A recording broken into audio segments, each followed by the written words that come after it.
Bom dia, meus irmãos, que a paz do Senhor esteja com vocês. Estamos reunidos para mais um momento de EBD. Estaremos hoje estudando a lição de número 8. Temos avançado no nosso estudo acerca do profeta Isaías e sabemos que o Espírito Santo é aquele que nos dá essa certeza acerca de tudo que está na palavra para que a gente continue estudando, continue se dedicando, continue buscando conhecer mais do Senhor. Nesse momento vamos estar orando pela vida do nosso professor de hoje, que vai ser o pastor Raimundo, para que Deus possa estar usando poderosamente a vida dele. Oremos. Senhor, graças te damos, Deus, pela tua bondade, pela tua misericórdia, pela tua justiça, Senhor. Muito obrigado, meu Deus, por tudo que o Senhor tem feito em nossas vidas, pelo teu amor que se manifesta cada vez mais aos nossos corações. E que o Senhor continue falando, Deus, conosco durante essa aula.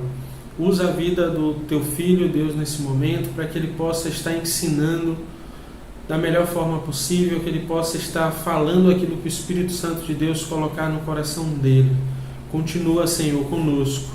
Em nome de Jesus. Amém. Amém. Então teremos a nossa aula com o pastor Raimundo. Posteriormente, vamos nos preparar para o nosso culto que começará às 10h15. Que Deus abençoe e que essa aula possa falar poderosamente ao seu coração. Um abraço. Amados irmãos e irmãs, graça e paz e misericórdia do Senhor a todos nós. Tá?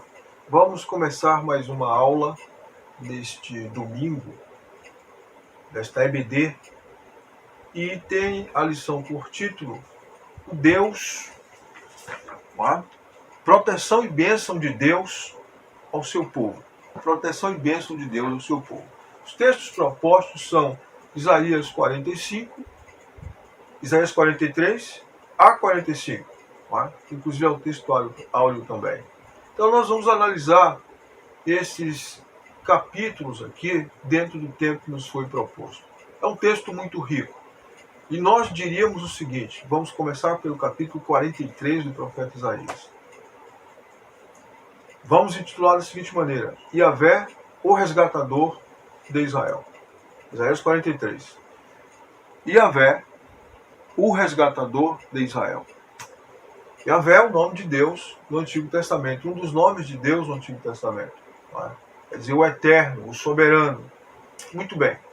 Versículo 1 de Isaías 43, eu convido você a abrir sua Bíblia e ler aí e ir acompanhando esse estudo. Amém?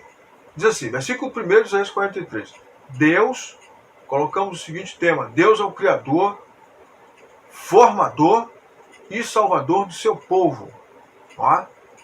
Olha o que diz o versículo 1. Mas agora assim diz o Senhor, que te criou, ó Jacó, e que te formou, ó Israel. Não temas, porque eu te remi, chamei-te pelo teu nome, tu és meu. Então Deus é o Criador, Deus é o formador, aquele que formou, e aquele que remiu a Israel. Ele formou, ele criou, ele formou, criou como criatura, formou como povo, como nação, e remiu a Israel. Não temas porque eu te remi, chamei-te pelo teu nome, tu és meu. Versículo 2 diz, Deus chama o seu povo ainda como Jacó, cheio de maus costumes, não transformado, saído do Egito como um bando de 2,5 milhões de pessoas, e o transforma pelas provas, através das águas e do fogo, em Israel. O transforma através das águas, das provas, pelas provas que eles passaram, pelas águas e pelo fogo, o transforma em Israel. Aí diz assim, não temas, somos sua propriedade. O versículo 2, que embasa isso, diz o seguinte, quando passares pelas águas, eu serei contigo. Quando pelos rios, eles não te submergirão, não te afogarão. E quando passares pelo fogo, não te queimarás, nem a chama arderá em ti. As provas pelas quais Israel passou eram providências divinas para purificar este povo, para levá-los, para burilar este povo. As provas eram o maçarico divino, podemos dizer assim, para tirar as impurezas, não é? a escória, a escumalha de Israel. As provas devem ser vistas dessa maneira, para burilar o caráter, para infundir dependência, para mostrar a Israel e a nós que nós não somos nada sem Deus. Nós não somos autossuficientes, nós não sabemos tudo, aliás, nós não sabemos nada. Nós só sabemos aquilo que Deus nos permite que saibamos. O conhecimento vem dele. E a porta para o conhecimento também vem dele. Não é? Mas os homens estão se tornando altivos, achando que sabem alguma coisa sem Deus. Quando passares pelas águas, eu serei contigo. A questão não é se passares. Observe que o texto não diz se passares, mas diz quando passares. Porque todos passaram pelas águas e pelo fogo. Pelas águas da tribulação e pelo fogo da tribulação. Não é se passares. Todo servo de Deus, o próprio povo de Israel passou por isso. E nós também vamos passar. Quando passares. Nesta vida é certo que vamos passar, como Israel passou como nação, para ser purificado, não dos seus pecados, como expiação, mas ser purificado dos seus pecados como caráter, para ter o seu caráter trabalhado por Deus, para ter a sua formação em caráter, em forma de caráter, trabalhado por Deus. Sim, o Senhor utiliza o fogo da provação e utiliza as águas turbulentas para nos levar, nos encostar na parede e nos mostrar que nós não somos nada sem Ele, que nós dependemos dEle. E para extrair de nós o sincero clamor, extrair de nós o cara a cara, o olho no olho, a oração sincera, a oração que rasga o coração, a oração que quebra protocolos, a oração que é muito mais do que uma fórmula copiada e recitada, uma oração que sai de dentro. É nessa hora que o crente ora a verdadeira oração. Muito bem. Versículos 3 e 4 diz: Yahvé é o Deus Santíssimo, é o Santíssimo Deus de Israel. Agora, para Israel ser chamado assim, ou para Israel ser assim chamado, deveria ser santo também, visto que Deus deu nações em resgate de Israel. Ou seja, Israel serve e foi chamado pelo Santíssimo Deus. Ele também deveria ser santo para honrar esse Deus. Não é? Isso nos diz alguma coisa, irmãos? Será que nós somos crentes e devemos viver a nossa maneira sem santificar o Senhor? Israel deveria ser santo porque ele foi chamado pelo Santíssimo Deus.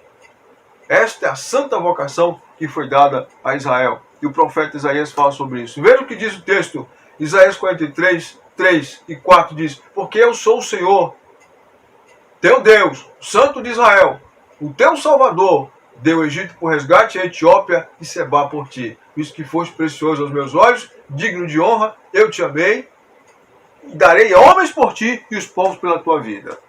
Versículos 5 e 6 diz: Deus Yahvé, o Senhor, promete que, mesmo estando Israel sendo provado, surrado, espezinhado e cativo em outras nações, em ou para outras nações, como parte preparatória e disciplinadora, o trará de volta à sua terra. Não é o fim. Ou seja, mesmo diante das provas duríssimas que Israel como nação teve que passar, Deus promete que o traria de volta à sua terra, terminados os 70 anos do cativeiro. Certamente vos visitarei e vos farei e vos trarei de volta. Não é?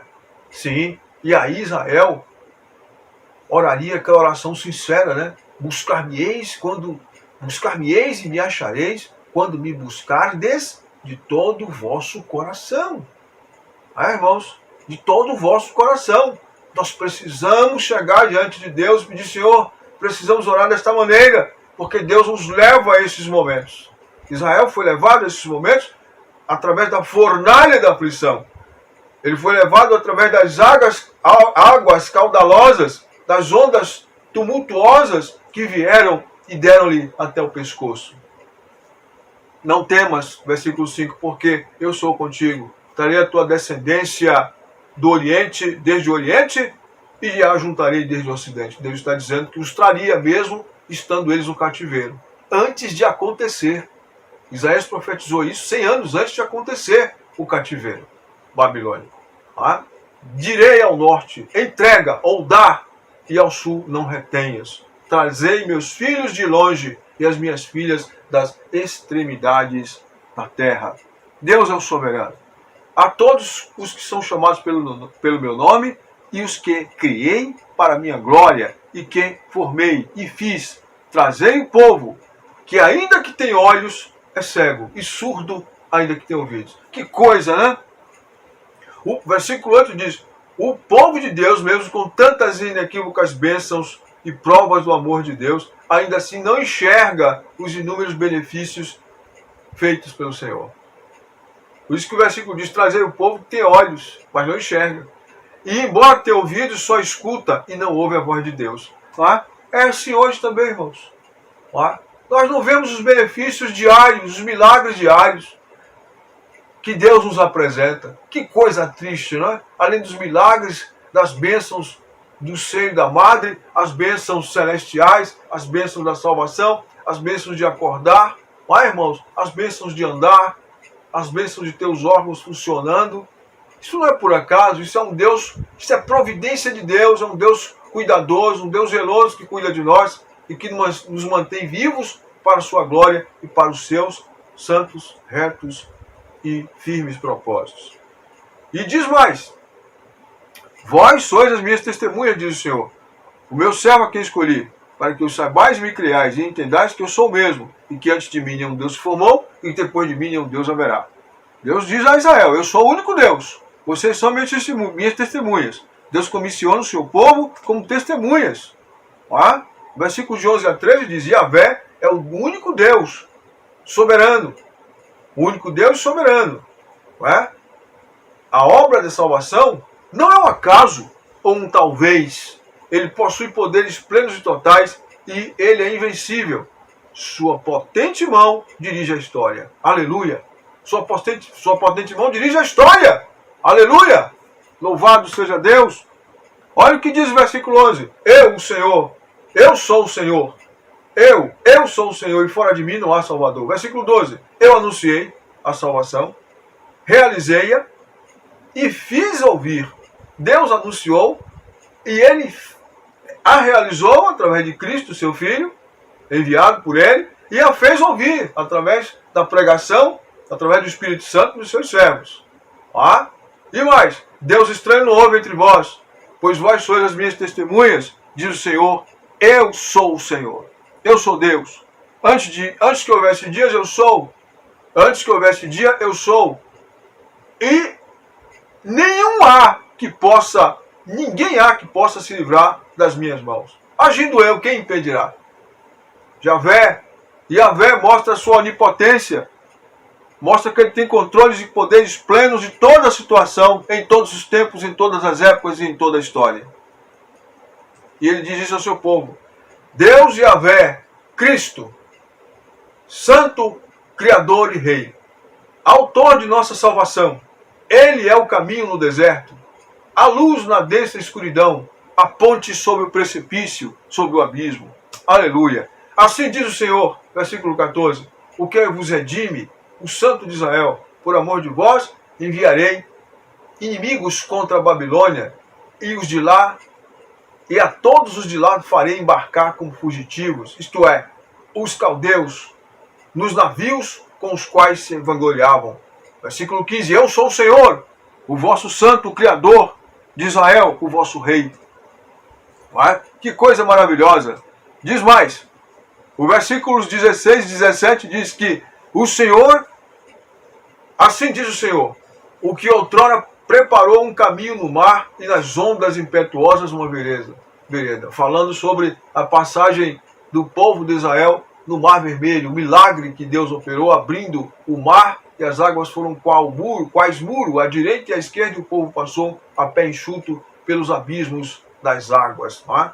O que fez sair o carro e o cavaleiro, não é? O carro e o cavalo, melhor dizendo, o exército e a força jazem juntamente lá e jamais se levantarão, extintos, apagados com uma torcida. Falando inequivocamente aqui sobre a derrocada que o Senhor Deus, Yahvé, impôs ao exército de Faraó, precipitando-os, afogando-os nas águas do Mar Vermelho. Mas Israel passou, não é? Israel passou, como diz o cântico, Israel passou. Louvado seja Deus. Versículos 18 e 19 diz, Isaías 43, Yahvé, o Deus das coisas novas. Que nos diz, esqueçam o passado. Olha o que diz esses versículos maravilhosos, 18 e 19 de Isaías 43. Não vos lembreis das coisas passadas, nem considereis as antigas. Eis que faço coisa nova, que está saindo à luz. Porventura não o percebeis? Eis que porei um caminho no deserto e rios no ermo. Deus está dizendo, disse ao seu povo, que eles deveriam se esquecer das coisas passadas. Que eles deveriam se esquecer das experiências amargas, aquilo que foi negativo. Lógico, tirar um aprendizado, mas não ficarem remoendo os erros antigos, os pecados antigos, os fracassos antigos, mas olharem para sempre. Olharem para frente, melhor dizendo. Olharem sempre para frente. Esquecerem as coisas antigas. Isso não vai levar a nada, isso não ia levar a nada, e diz-nos hoje a mesma coisa. Não se lembrem das coisas passadas. Não fiquem remoendo, como diz o ditado popular, o adágio popular, sabedoria popular. Águas passadas não movem moinhos. Não é? Por que renovar a contenda? Por que ficar relembrando do erro do passado? Isso não vai fazer bem. É como reviver a experiência negativa que se passou há 30, 40 anos atrás. Hoje, o indivíduo sente as mesmas emoções negativas de quando as vivenciou naquele dia que o fato aconteceu. Os fracassos, o pecado, a palavra que não devia ser dita. Não vos lembrei das coisas passadas, nem considerei as antigas, porque o Senhor Deus disse a Israel a mesma coisa e disse, eis que faço coisa nova, que está saindo à luz, porventura não o percebeis? Vocês não estão percebendo que Deus está fazendo coisa nova? Não é? Que esse tempo que nós estamos vivendo é porque Deus quer que nós vivamos esse tempo? Não é? Por que dizer que os tempos passados foram melhores do que esse? Se nós estamos às portas da ressurreição, se nós estamos às portas do arrebatamento da igreja, se nós estamos vendo a olhos nus os sinais que nos mostram que o fim chegou, minha gente. Nós somos uma geração privilegiada. Estamos vivendo um dos grandes sinais da volta de Jesus, está em Mateus 24, epidemias. Não é? Nós estamos vendo o desenfreado avanço do pecado, a corrupção geral tomando conta da humanidade, tal qual foi no dia de tal e qual aconteceu nos dias de Noé. Diante dos nossos olhos, somos privilegiados, não é? Porque estamos vendo isso, e isso nos anuncia a iminente volta do Senhor Jesus Cristo, louvado seja Deus. Eis que porém um caminho no deserto e rios no ermo. Senhores, a salvação é um caminho no deserto, e o caminho é Cristo. A salvação é um rio no ermo. É um rio no ermo. Este mundo é um deserto espiritual. Este mundo é um deserto moral. Este mundo é uma sequidão, é um ermo moral. É um ermo espiritual. Mas Deus colocou o caminho no deserto e o rio no ermo. Esse rio, esse caminho é Cristo. Glória a Deus. Veja, vamos ver aqui. O versículo 22 diz, contudo não me tens invocado, ó Jacó, e de mim te cansaste, ó Israel. Que coisa triste. 2 erros graves que Israel cometeu. Se não invocavam o Senhor e se cansou do Senhor. Que coisa triste. Será que está acontecendo isso conosco hoje, irmãos? Será que o povo de Deus está se cansando de invocar o Senhor? Não gostamos mais de orar? Não existe mais culto de oração na igreja? Não existe mais aquelas manhãs de buscar o Senhor enquanto se pode achar? A palavra de Deus diz, põe a sua boca no pó, rasga o seu coração, rasga as suas vestes. O texto de Joel diz, rasgai o vosso coração e não as suas vestes. No Antigo Testamento, e até Caifás diante de Jesus rasgou as vestes, mas o texto sagrado diz, Joel 2,13, rasgai o vosso coração e não as vossas vestes. Chorai perante o Senhor, choro sincero, choro de quebrantamento. Quebra o protocolo, sai do ritualismo. Não me compraste por dinheiro cana aromática, nem com a gordura de teu sacrifício me satisfizestes. mas me deste trabalho com os teus pecados e me cansaste com as tuas iniquidades. Olha o que Deus está dizendo. Vocês me deram trabalho com os seus pecados e me cansastes, o eterno. É uma linguagem, é claro, antropomórfica, porque Deus não se cansa. É o antropomorfismo. Deus não se cansa. Não pense que Deus se cansa, porque Deus não se cansa. Mas é uma forma de Deus dizer que o povo dele, entre aspas, lhe deu trabalho, lhe infligiu uma tarefa pesada, que consumiu o tempo do Senhor. E isso acontece conosco também. De forma antropomórfica, Deus diz que se cansou, mas Deus não se cansa, porque Ele é eterno. Ele é todo poderoso. Eu mesmo, olha o que ele diz. O versículo 25 diz: eu mesmo sou o que apago as tuas transgressões, e por amor de mim e dos teus pecados não me lembro. Apesar de todo esse quadro, Deus disse que está disposto a apagar as transgressões do seu povo. Esta promessa é para nós. Deus apagou os nossos pecados em Cristo Jesus, nosso Senhor, e desfez as nossas transgressões por amor dele. Não por amor de nós, mas por amor do santo nome dele. Olha, o versículo 25 diz a dedução que nós chegamos. Yahvé, a conclusão que nós chegamos. Yahvé, o Deus que perdoa e que cancela a dívida do seu povo. Eu, diz o Senhor, eu mesmo sou o que apago as tuas transgressões. Por amor de mim e dos teus pecados não me lembro. Que promessa maravilhosa, né? Deus, como diz o profeta, outro profeta, Miqueias 7,19, tornará pedaço de nós, lançará as nossas iniquidades nas profundezas do mar. E alguém já disse, mar do esquecimento. Glória a Deus. E agora nós vamos para o capítulo, ainda concluindo o capítulo 43, que diz, o versículo 26, desperta minha memória, entremos juntos em juízo, apresenta as tuas razões para que te possa justificar.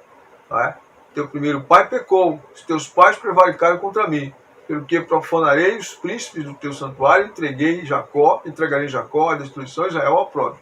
Isso aqui sempre vem a correção, né? Sempre vem a ameaça, caso não sejam atendidas os convites da graça e da misericórdia, vem o julgamento. Mas Deus ainda assim convida, Yahvé ainda convida o seu povo a apresentar as suas razões. Deus é um Deus que quer ouvir nossas queixas. Não é problema apresentar queixas diante do Senhor, não. Há uma diferença entre queixa e murmuração.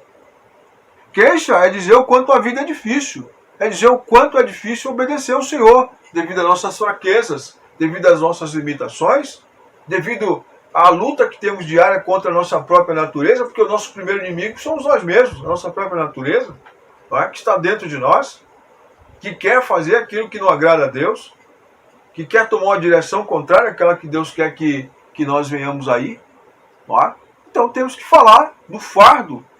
Murmuração é se queixar de forma diferente, de forma amarga, é falar mal de Deus, é falar mal da comida, é falar mal do vento, é falar mal da chuva, é falar mal de tudo. Isso é murmuração.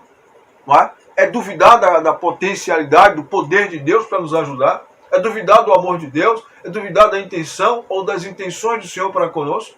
Isso é murmuração. Entende? Não devemos fazer isso, mas se queixar é permitido. Agora vamos para o capítulo 44. Yahvé é o soberano. Continua. Versículo 1 diz: sua escolha é soberana. Jacó, Israel, é chamado desde o ventre. Observe o versículo 1. Agora, pois, ouve, ó Jacó, servo meu, ó Israel, a quem escolhi. O versículo 3 diz: a promessa é efusiva e transbordante do derramamento do Espírito.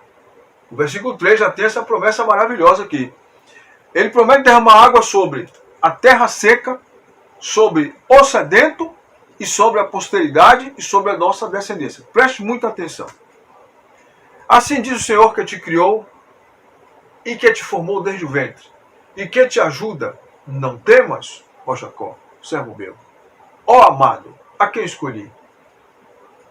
Porque Derramarei água sobre o sedento, e torrentes sobre a terra seca.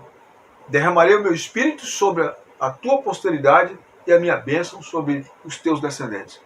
Esta água aqui não é simplesmente uma água de chuva.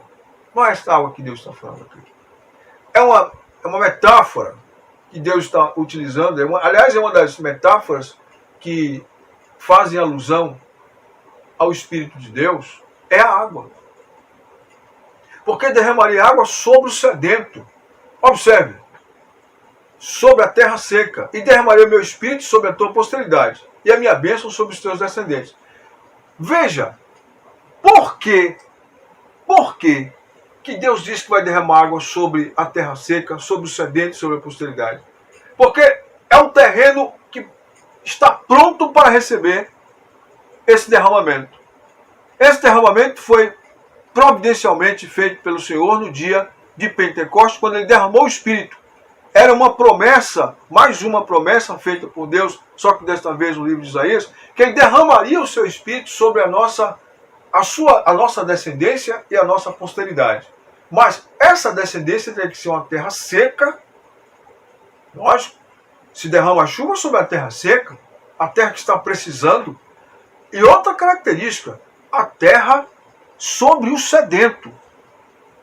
Muitas pessoas hoje perguntam por que o Espírito de Deus não é derramado sobre mim?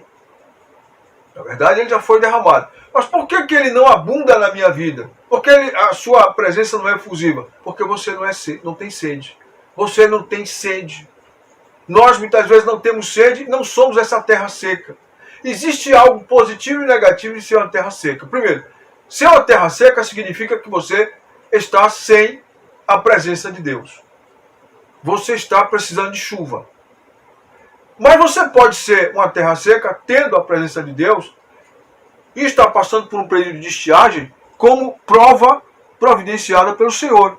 Deus providenciou que você esteja passando por esta prova, você esteja nessa sequidão, para que você saiba, para que você reconheça que você precisa ser inundado pela graça dele. Que você precisa ter o seu coração inundado pelo Espírito dele. Então você é esta terra seca. Se identifica com essa terra seca aqui. Que ele diz, derramarei água. Porque derramarei água sobre o sedento e torrente sobre a terra seca. E outra característica é o sedento. Além de você ser uma terra seca, você está passando por um período de sequidão espiritual, porque a vida espiritual tem um período de sequidão. Está lá no Salmo 1, não é? Fala sobre o momento da sequidão. O justo está plantado junto a correntes de água e não teme a sequidão, porque vem a sequidão. Não teme o capítulo 17 de Jeremias diz que o justo não receia quando vê o calor, vê o período da seca, vem. Mas isso é providenciado por Deus, como são períodos cíclicos que o povo de Deus passa, que o crente individual passa. É o momento da sequidão, é o momento da prova. Para quê? Como preparação para a chuva que virá. A chuva temporã e a serôdia, a bênção do Senhor, o derramamento da graça de Deus para inundar a nossa vida. Não é para nos destruir, mas para nos fazer dependentes dele. Porque é do alto que vem o socorro, é do alto que vem a bênção. E o sedento, além de estar com a terra seca, tem sede de Deus. Como disse o salmista no Salmo 42, a minha alma tem sede de Deus, a minha alma tem sede do Deus vivo. Será que nós estamos indo à igreja hoje, irmãos, porque temos sede de Deus? Temos sede do Deus vivo, sede da presença do Senhor? Hoje estamos cumprindo um rito, apenas um rito e nada mais. Temos sede de ler a sua palavra, temos sede de orar, devemos buscar por isso. Mas é fanatismo? Não, não é fanatismo. Os maiores homens da história tiveram sede de Deus. Deus quer que o seu povo tenha sede dele. Preste muita atenção. A promessa efusiva e transbordante do derramamento do Espírito é sobre a terra seca, a terra que está passando por uma prova, a vida que está passando por uma prova, está passando pelo período da sequidão. Você não é uma terra seca, você está passando por um período de sequidão. Existe a terra seca porque é ímpio, porque é perverso, porque está longe de Deus. Mas não, você não é essa terra. Você está passando por um período de sequidão. E como está passando por um período de sequidão, você está sedento pela chuva espiritual, pela bênção, pelo derramamento da graça de Deus, do seu Espírito na sua vida. Pela efusão desse Espírito que já foi derramado. E terceiro, ele promete que além de derramar sobre nós, ele vai derramar sobre a minha descendência, sobre a minha posteridade e sobre a minha descendência, sobre meus filhos e sobre os filhos dos meus filhos, sobre os seus filhos e sobre os filhos dos seus filhos. Ah? Que coisa maravilhosa! E brotarão como erva após a chuva, como salgueiros junto às correntes d'água. Um dia, um dirá, eu sou do Senhor. O outro se chamará do nome de Jacó. O outro ainda escreverá na própria mão, eu sou do Senhor. E por sobrenome tomará o nome de Israel. A bênção vai ser completa. A bênção vai ser completa. Essa é a promessa de Deus. Agora, irmãos, há alvos a serem alcançados. Nós não podemos achar que essas promessas vão se cumprir como tirar uma fruta madura no pé, não. Nós temos que fazer a nossa parte. Nós temos que aceitar os processos que nós temos que passar. As provações, as águas transbordantes, às vezes transbordam. Os rios transbordam, a enxurrada vem. E vem o fogo também, o maçarico. Do ourives para tirar o fogo, através do fogo para tirar a impureza da pedra preciosa, do ouro, do rubi, do diamante, e por aí vai, do cristal. É isso. Versículo 6 diz, Yahvé, em Cristo, o primeiro e o último, assim como está escrito em Apocalipse 1:8. Diz assim, versículo 6, assim diz o Senhor, Rei de Israel, seu Redentor, o Senhor dos Exércitos, eu sou o primeiro e eu sou o último. Além de mim não há Deus. O mesmo que está em Apocalipse 1:8, quando Jesus disse a João, na ilha de Patmos, eu sou o Alfa e o Ômega, o princípio e o fim. Diz o Senhor Deus, aquele que é, aquele que era e que há de vir. Diz o Senhor, o Todo-Poderoso. Aleluia.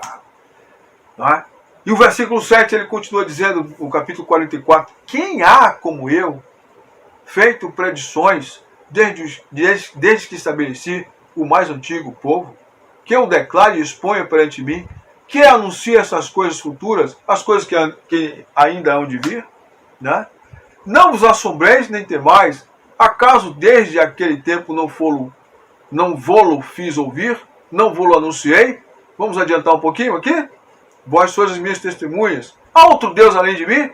Não, não há outra rocha que eu conheça. Vamos adiante, versículo 21 diz assim, Yahvé, o Deus Criador e fiel, o Deus Criador e fiel remidor do seu povo. Preste muita atenção. Lembra-te destas coisas, ó Jacó, ó Israel, porquanto és meu povo. Eu te formei, tu és meu servo, ó Israel, não me esquecerei de ti. Versículo 21. O versículo 22, ele diz, desfaço as tuas transgressões como a névoa, e os teus pecados como a nuvem. Torna-te para mim, porque eu te remi. Yahvé, o Deus que vem formando o seu povo ao longo da história. Yahvé é o Deus que resolve o problema maior do seu povo, o pecado, através da expiação, remindo, isto é, pagando o débito do seu povo. É o que nós vemos no versículo 22. Vamos ver? O que está escrito no versículo 22? Aqui, desfaço as tuas transgressões como a névoa e os teus pecados como a nuvem. Torna-te para mim, porque eu te remi. Yahvé, o Deus que resolve o maior problema do seu povo, o pecado. Através da expiação, isto é, através do sacrifício de Cristo, Deus resolveu de uma vez por todas o problema do pecado do seu povo. Expiação significa oferecer um sacrifício para que os obstáculos sejam removidos e as exigências da justiça divina sejam plenamente satisfeitas. Isto é o que é expiação. Expiar o pecado quer dizer oferecer um sacrifício perfeito para que o pecado seja penalizado na vítima oferecida, os obstáculos à comunhão sejam removidos mente satisfeita, e então a paz é feita entre as partes. Isso é expiação. E então aquele que oferece o sacrifício, que recebe esse sacrifício, é considerado remido, isto é, quitado o débito. Débito quitado plenamente, tetelestai, foi isso que Jesus falou, está pago completamente. Deus soberano, Javé é o Deus soberano, que fez e criou todas as coisas, sem ajuda de nenhum outro. Versículo 23 ele diz, regozijai-vos aos céus, porque o Senhor fez isto, exultai, exultai, vós, ó profundezas da terra, retumbai com júbilo, vós montes, vós bosques e todas as suas árvores, porque o Senhor remiu a Jacó e glorificou, e se glorificou em Israel. Oh, glória a Deus! E diz mais, Javé, o Deus que confirma a palavra dos seus servos, que comprometeu-se, que comprometeu o quê? Que prometeu o quê? Apesar dos juízos contra Jerusalém, ela seria reconstruída. Que chamou a Ciro, quando este ainda nem sequer ainda existia. Vamos ver isso? Versículos... Ciro foi chamado 150 anos antes. Que chamou a Ciro, quando este ainda nem sequer existia, nem estava vivo. Cerca de 150 anos antes. Deus é tremendo. Assim diz o Senhor, que te redime, o mesmo que te formou desde o ventre materno. Eu sou o Senhor, que faço todas as coisas, que sozinho estendi os céus, que sozinho espraiei a terra. Não teve anjo, não teve ninguém ajudando ele. Ele fez sozinho, porque ele é todo poderoso. Ele não precisa de ninguém. Nós é que precisamos dele. Os anjos precisam dele. Todo o universo depende dele. Mas ele não depende de ninguém. A ele seja a glória, o domínio, o poder, a majestade para todo sempre. Que confirmo a palavra do meu servo. Você está vendo? Que confirma a palavra do meu servo, nós podemos aqui dizer sem nenhum erro, fazer esse acréscimo. Fazemos esse acréscimo sem nenhum erro. Que sou eu que confirmo a palavra dos meus servos e cumpro o conselho dos meus mensageiros. Que digo a Jerusalém, de Jerusalém, ela será habitada, e das cidades de Judá, elas serão edificadas. E quanto às suas ruínas, eu as levantarei. Sim, mesmo devastada, mesmo queimada a fogo, destruídos os muros, Deus diz, ela será edificada. Ele disse isso antes do cativeiro acontecer, 150 anos antes também de Isaías. E usaria para a realização dos seus propósitos, usaria Ciro, como foi peça fundamental no edito que liberou o povo a voltar para Jerusalém e reedificar o templo, uma casa ao Deus do céu. Aleluia. Agora vamos ao capítulo 45, que continua falando. Assim diz o Senhor, ao seu ungido, a Ciro, a quem tomo pela mão direita para bater nações ante a sua face, e para descingir os lombos dos reis, e para abrir diante dele as portas que não se fecharão. Preste muita atenção. Deus, mais uma vez, falando sobre Ciro, Isaías, profetizando que Deus iria usar um homem de nome Ciro, 150 anos depois, para cumprir os seus propósitos. Javé, ele já está adiante. O nosso Deus, irmãos, está adiante.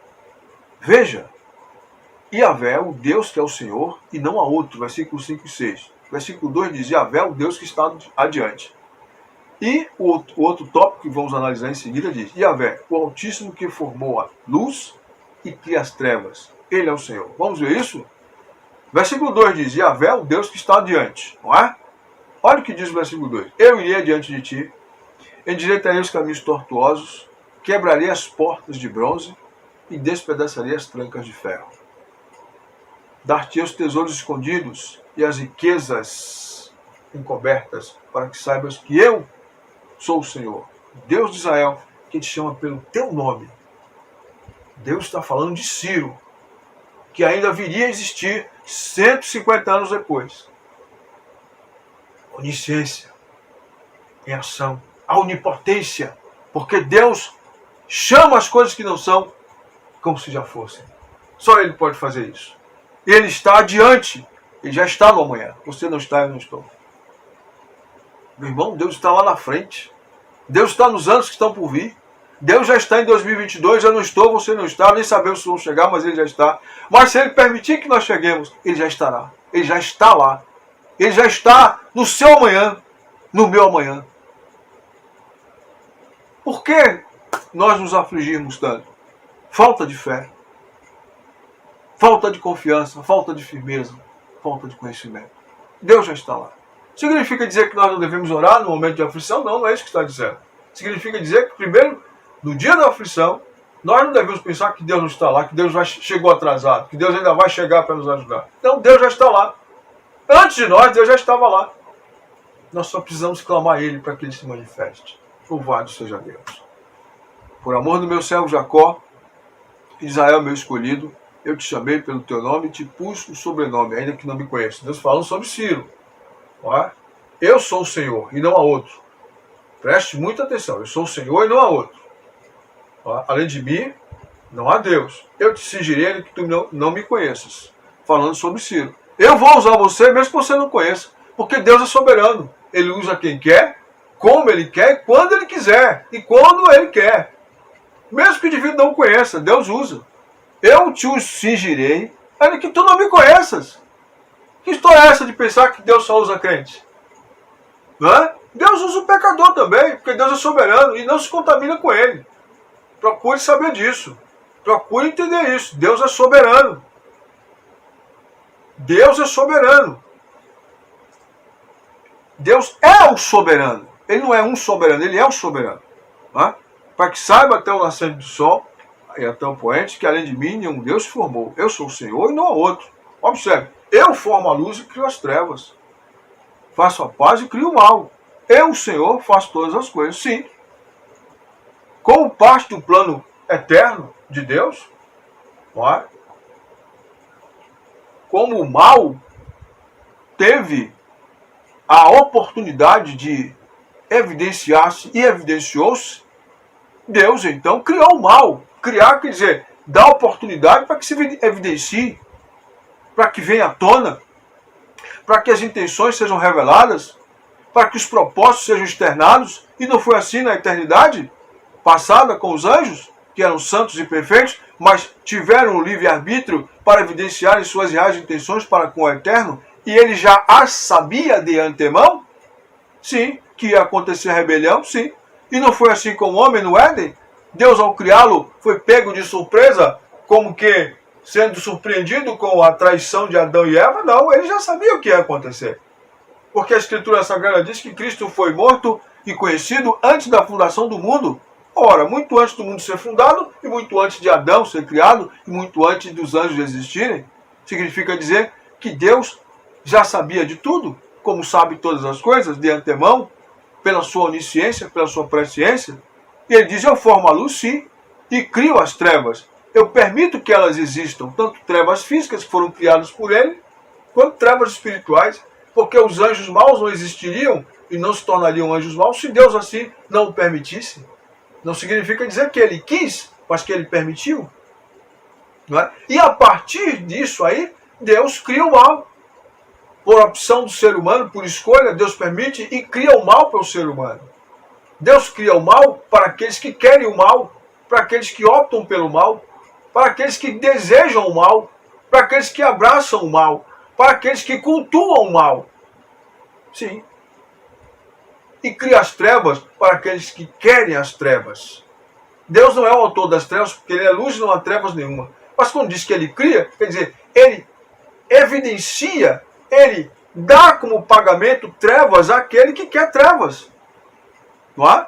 Deus é o Deus que promove tempos de paz e tempos de guerras também. Quando os pecados dos homens se multiplicam e acumulam-se até os céus, Deus permite e envia sentenças para que os homens guerreiem entre si. Porque negaram o príncipe da paz e os homens não terão paz. Então Deus permite que o inimigo entre em ação como sentença contrária aos homens por terem se rebelado contra ele. Deus é o soberano, senhores. Diante de Deus, o homem em sua estrutura não passa de um caco entre outros cacos. Veja esses versículos que diz: Deus promete salvar Israel, versículo 17. Deus, Yahvé, criou a terra para ser habitada, e não um caos, versículo 18. E Yahvé convoca, através de Jesus, a todos para olharem para ele. Vamos ver esses textos aqui. Primeiro, nós vamos ver Deus, diante de Deus, o homem, em sua estrutura, não passa de um caco, entre outros cacos. Vamos ver o versículo de 9 a 11, diz assim. Versículo de 9 a 11. Diz assim.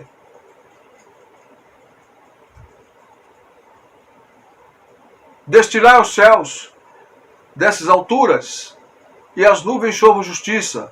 Abra-se a terra e produza salvação, e juntamente com ela brote justiça. Eu, o Senhor, as criei. Versículo 9.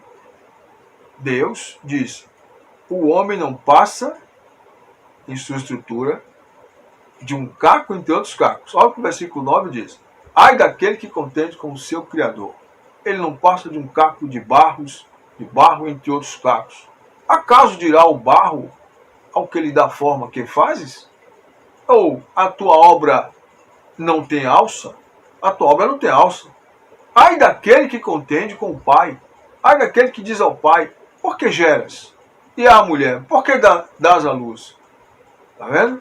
O homem não pode, não deve dizer isso diante do seu Criador. Porque o homem é um caco entre outros cacos. Os seres humanos não passam de barro, vasos de barro. E na sua pecaminosidade, na nossa pecaminosidade, a nossa estrutura lembra cacos de barro, irmãos. Nós caímos e quebramos. Um vaso de barro, uma tigela de barro, uma moringa, onde se conserva água, onde se abriga água, né? Onde se põe água potável para beber. Aquele é um vaso frágil, útil, porém frágil. A menor pancada ele estala e trinca, e até quebra. Assim somos nós, cacos entre outros cacos. Não é? Seres humanos são cacos. Que coisa, para que tanto orgulho? O que te diferencia do outro? Um diploma? Você é um caco, continua sendo um caco. O saber, você é um caco, eu sou um caco, nós somos cacos de barros. E diz mais, não é? Versículo, Deus promete salvar Israel, versículo 17. Vamos ver aqui? Versículo 11 ainda, diz assim, ó. Assim diz o Senhor, o Santo de Israel, aquele que te formou. Quereis acaso saber as coisas futuras?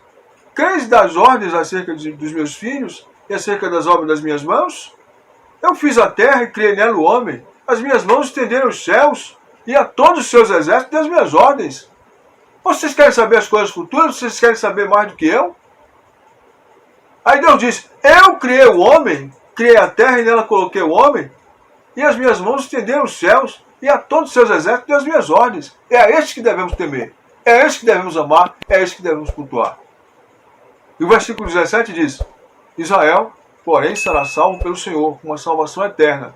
Não sereis envergonhados, nem confundidos em toda a eternidade. É o que está aqui, ó, nesse tópico. Vamos para a conclusão desse estudo, dizendo que Yahvé é o Deus que criou a terra, o Senhor Deus Todo-Poderoso, para ser habitado e não para ser um caos. Isso está no versículo 18. Veja o que diz o versículo 18, Isaías 45. Diz assim, porque assim diz o Senhor, que criou os céus, o Deus que formou a terra, que a fez e estabeleceu, que não a criou para ser um caos, mas para ser habitada. Eu sou o Senhor e não há outro. Várias vezes observe que Deus diz, eu sou o Senhor e não há outro. Eu sou o Senhor e não há outro. Eu sou o Senhor e não há outro. Veja, de forma enfática ele afirma isso. Que coisa maravilhosa. E por último, Yahvé é o Deus que através de seu Filho Jesus Cristo, o Messias, diz, todo joelho irá se prostrar diante dele, e toda língua confessará Jesus como Senhor. Como está escrito em Filipenses 2, de 8 a 10, e Romanos 14, 8 diz que por mim mesmo jurei que toda língua confessará e todo joelho se dobrará diante de mim, porque importa que cada um de nós compareça diante do tribunal de Cristo. E o texto sagrado diz assim, vamos ao texto? Olhai para mim e sede salvos, vós todos os limites da terra, porque eu sou Deus e não há outro. Observe de novo a afirmação, eu sou Deus e não há outro. Porque por mim mesmo tenho jurado, da minha boca saiu o que é justo, e a minha palavra não tornará atrás. Diante de mim se dobrará todo joelho e jurará toda língua. Diante de mim se dirá, então somente no Senhor há justiça e força. Até ele virão e serão envergonhados todos que se irritarem contra ele. Mas no Senhor será justificada toda a descendência de Israel, e nele se gloriará. Meus irmãos, e diz mais, diante de mim se dirá tão somente no Senhor a justiça e força. Meus irmãos, que textos maravilhosos. Que a graça do Senhor Jesus Cristo seja conosco em abundante misericórdia. Amém.